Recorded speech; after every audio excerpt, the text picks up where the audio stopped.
What we are going to fight for is a Medicare for all single-payer program, which would provide comprehensive health care to your family and every family in America.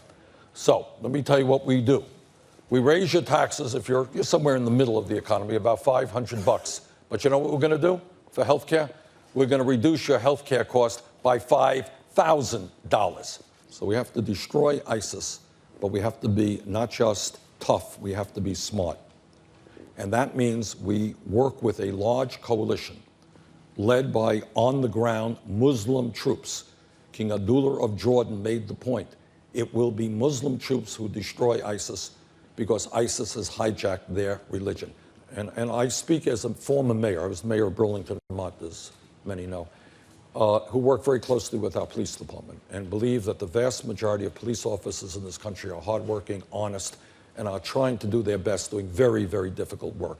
But if a police officer breaks the law, like any other public official, that police officer must be held accountable. I believe we should raise the minimum wage to $15 an hour over the next couple of years. Trump says, no, $7.25 an hour. We should not raise the minimum wage.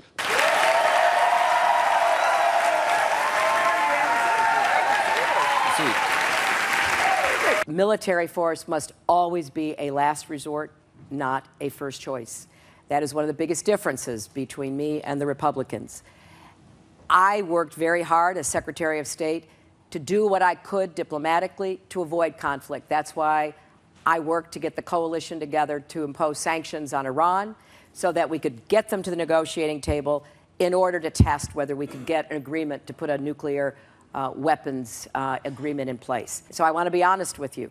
I will do what I can. I will stand against adventurism, ill-thought-out missions.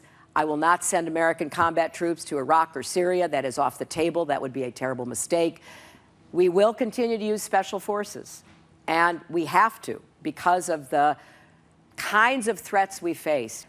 The Wall Street interests, the money interests, the Republican political interests are spending a lot of money to try to defeat me.